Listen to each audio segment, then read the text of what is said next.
So this is The Cult of Beauty Part 2. I read The Cult of Beauty Part 1 the last time.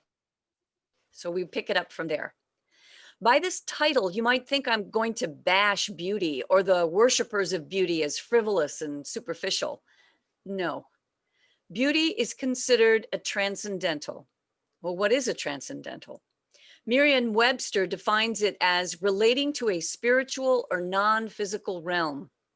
The Greeks describe 3 touch points as transcendental. These are truth, goodness, and beauty. You could also call them logic, ethics, and aesthetics. These have been labeled the apex at which man can rise above base desire and connect to that which is everlasting. So what the heck does all that mean?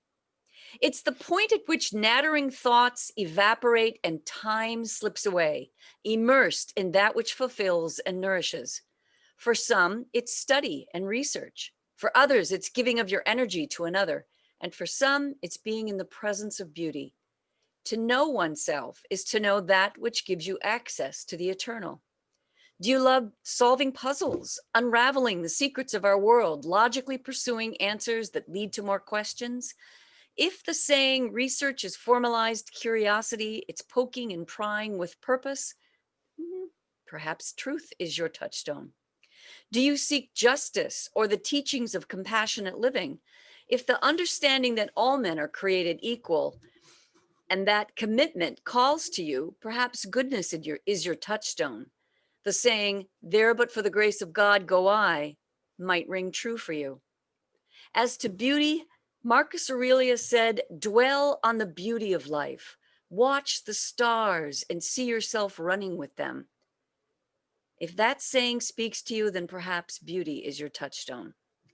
Truth, goodness, and beauty hold important functions not only for individuals, but for humanity as a whole. Without verite, we cannot function. Without compassion, we fail one another. And without beauty, we lose reverence. My touchstone is beauty. Beauty inspires me. An aesthetically organized garden, or the graceful arch of a horse's neck, or the sight of a harvest moon rising, and my mind settles.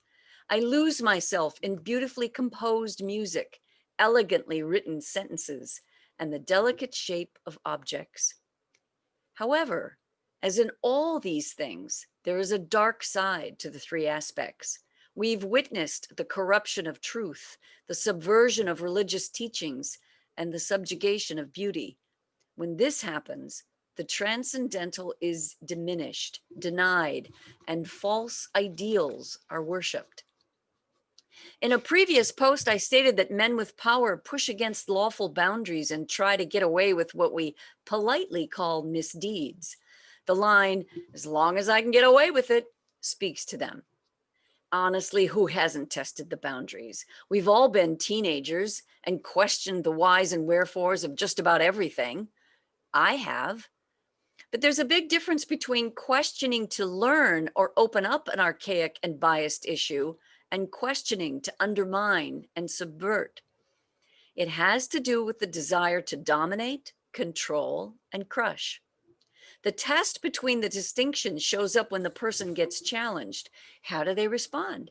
Are they interested in an alternative opinion? Humbled? Irritated? Angry?